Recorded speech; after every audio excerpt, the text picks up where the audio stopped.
Welcome to Beyond Church Walls. I am your host, Brad Crow. Around here, we discuss various topics from a biblical perspective and the perspective of Christ followers. Thank you for joining today, and I hope you enjoy the podcast. Hey, welcome back to the podcast, to an episode that I have titled The Motive Behind the Movement. I've been sitting on this thought for about the past week, and I knew what I wanted to say, but I really had no idea how to get it out, or really where to even begin.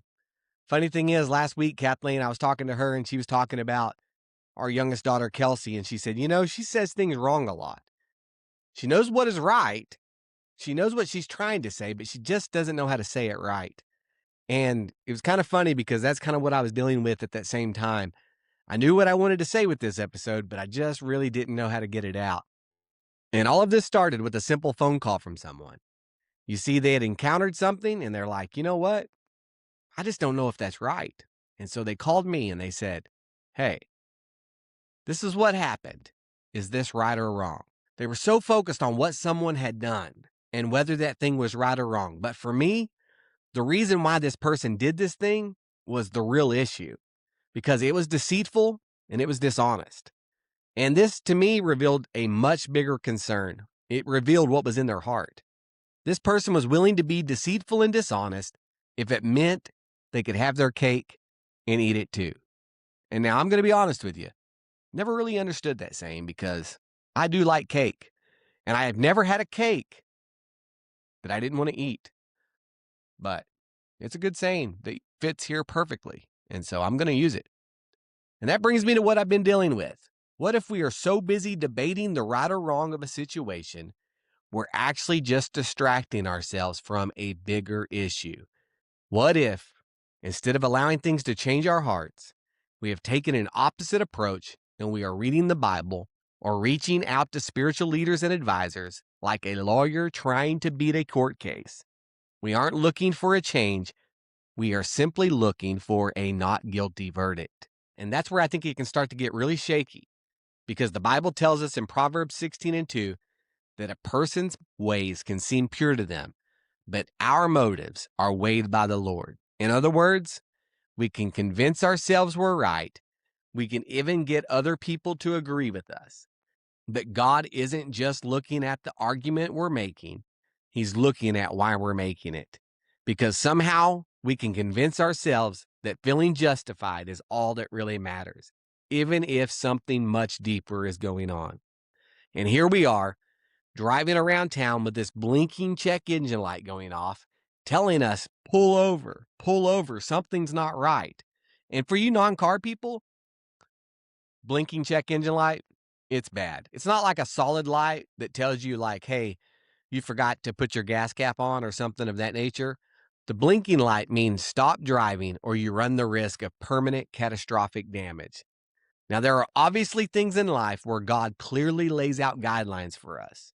We aren't supposed to steal. We aren't to lie. We shouldn't commit adultery. We know these things. And we tend to take those things and we shrink them down into something we can measure on the outside. We start thinking that as long as our actions look right, then we're good. You know what? I haven't killed anyone ever. And earlier, I was really nice to one of my neighbors. I was walking my dog, and he stopped me on the sidewalk, and he pet my dog, and he said, I need to start bringing treats with me so I can feed your dog a treat. And we were really nice to each other. And so I could look at those two actions. Guess what? Never killed anyone. I was nice to a neighbor earlier. Everything must be great in my life. We're experts at convincing ourselves our actions are fine, even when our motives are a mess. But look at the promise in Ezekiel 36:26 and 27. God says he will perform a spiritual heart transplant, giving us a new spirit and actually causing us to walk in his ways. If that's the reality we're living in, we have to ask, how can we justify a lifestyle that asks, can I straddle this line and still be okay? What are we doing? What are we trying to accomplish? In Matthew chapter 5, we have the Sermon on the Mount, and Jesus is putting a focus on the heart. He wasn't inventing a new concept or throwing us a curveball. This wasn't some new age idea. He was actually pointing back to a message that could be found in the Old Testament all along. He wasn't changing the rules. He was just showing us something that had been there all along. Jesus says, "You have heard it said, but I say to you." And then he takes things like anger and connects it to murder, lust and connects it to adultery. And he's showing that it was never just about external action. It was always about what was happening in the heart. He goes on to say that what comes out of a person is actually what defiles them because it comes from the heart. Things like evil thoughts and deceit and all kinds of things show what's really going on inside someone. Jesus isn't changing the standard here. He's revealing it. He's emphasizing that God has never just been after behavior. He's always been after the heart behind the behavior. You can trace this all the way back to Cain and Abel. Both of them brought an offering, so on the surface, they both checked the box. And man, do we love to check the box. But God wasn't just looking at the offering. He was looking at what was behind it. We get a deeper insight into this in Hebrews 11:4, which says that Abel gave his sacrifice by faith, and he brought a more acceptable offering to God, and that this offering gave evidence that he was a righteous man. The thing they did might have looked similar, but what was underneath was completely different. Hebrews 11 also says that even though Abel has been gone for thousands of years, he's still speaking to us through his example of faith. His life still has a voice because of his faith. We can dive into this a little deeper by looking at the lives of Saul and David, the first two kings of Israel.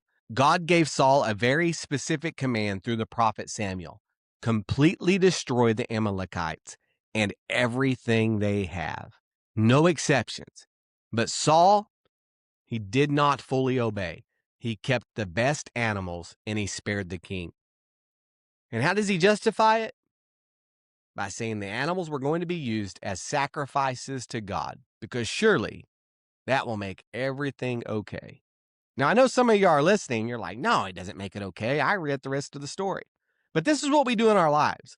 We take these little things and we sugarcoat them and we spin them in a direction where everything looks good. But the truth was, when Samuel shows up, Saul confidently says, "I have performed the commandment of the Lord." He had convinced himself that somehow this partial obedience of what he was calling a spiritual reason for his disobedience still counted somehow as obedience. Saul thought he was justified, but his actions revealed something much deeper. His heart was more committed to his own will. His heart was more committed to the praise of the people than the will of God. He was trying to use a technicality to cover up a heart that had already turned away from God. He was standing as the king of God's people, but he was miles away from actually being a servant of God. But David, he was different. He desired a heart that aligned with God. That's why even when he failed, and he failed. He didn't try to justify it. He didn't try to explain it away. You see in Psalms 51 that after his failure, David doesn't defend himself, and he doesn't try to minimize what he did. He just comes before God openly, broken, honest, and aware of how far he's fallen. He says, in essence, I can't fix this on my own. And instead of offering excuses, he asks God for something deeper. Create in me a clean heart, O God, and renew a right spirit within me. No excuses, no technicalities, just a man who knew the major issue was what was going on inside of him. So when Jesus showed up later and started talking about how the heart is the root of everything, how anger is like murder and lust is like adultery, again, he wasn't introducing this brand new idea. He was restating what had been true since the very beginning. That means our technicalities or our loopholes don't protect us if our hearts are off. You can do the right things on the outside and still be disconnected from what God has actually been after the whole time. And that is who you are becoming on the inside. I really first knew I was called to preach probably around 17 or 18 years old. And so now I'm 42, and through that, it has taken me in a lot of different directions in my life. There was a time where I was offered a role in a church, and to be honest with you, it was really, really outside of my comfort zone. And I remember sitting down with Kathleen and talking it through, and we both agreed that the biggest thing we could offer in this position, you ready for it, was just stability.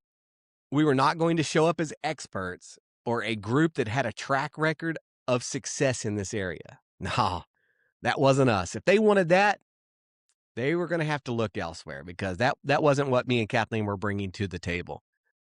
The only thing we could offer was stability. You see, we were at a point in our lives where we could offer that. So we went into it with that clear understanding that this wasn't a short-term deal. This was something that was going to be a multi-year commitment.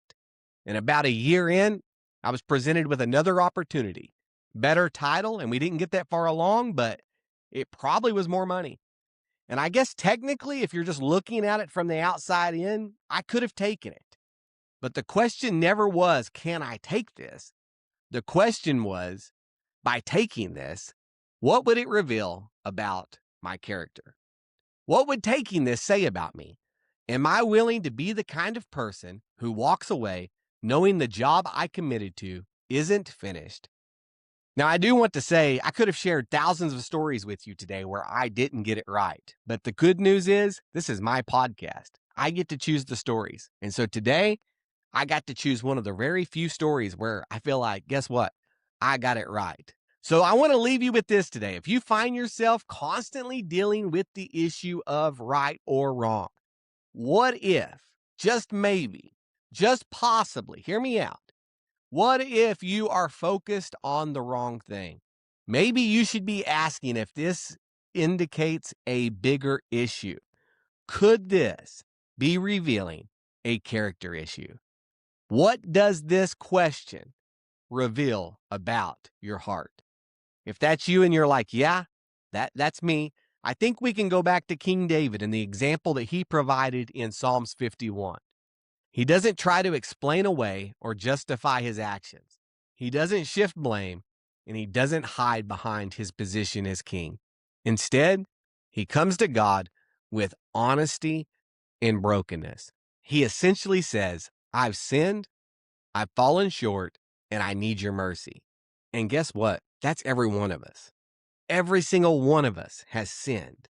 We've all fallen short, and we all need God's mercy.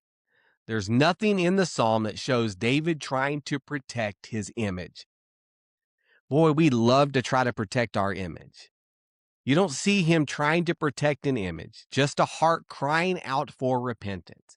He asked God to cleanse him, not just from the consequences, but from the condition of his heart, because he knew that is what was separating him from God. Because for David, the issue wasn't just what he did, it was who he had become on the inside.